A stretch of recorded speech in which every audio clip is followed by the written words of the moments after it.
Right, here we are back with this BSA A65 Lightning Clubman again, and I've already started doing some work on it, and that includes I've not only got, as I pointed out before, originally someone had put a top dead centre mark on it, which is accurate, but there was no reference point for strobing the full advanced timing on the electronic ignition, so I've sorted that out.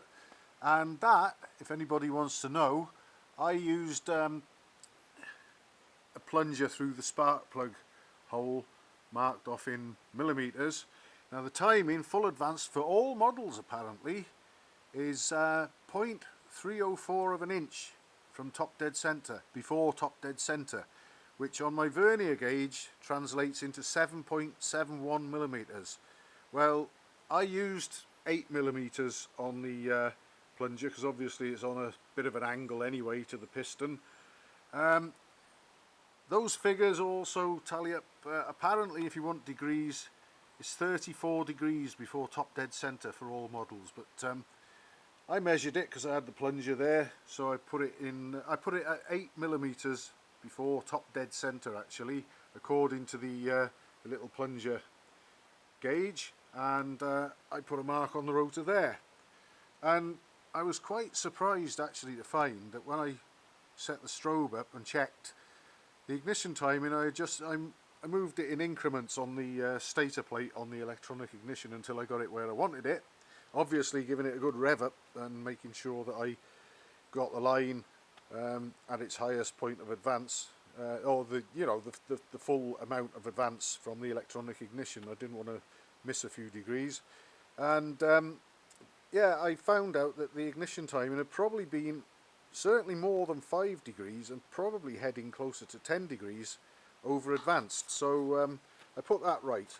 It's firing fully advanced on that line there, which tallies up with my 8 millimetres, so-called 8, like I say, with the plunger screwing in on a slight angle. It'll probably be closer to the 7.71 actually.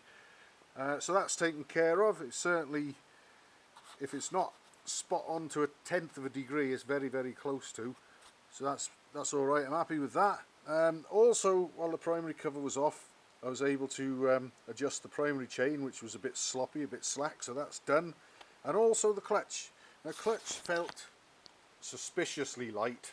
It still feels very light and manageable now, but you could have pulled it in with your small finger, I think, before, and I suspected that maybe that might give rise to some clutch slip, but I don't know because I haven't ridden it yet. But also the pressure plate wasn't lifting evenly, so I screwed the screws in a fair way, and usually I've got it where you would usually expect to see them actually, with the ends of the studs just sort of around about flush with the heads of the screws, and that seems to work if your clutch plates are not too worn and in reasonable nick. That seems to be a good setting to aim for. The clutch plate's lifting nice and smoothly. It feels right to me, and like I say, it's lifting evenly. So that's 3 jobs well worth doing while the primary cover was off.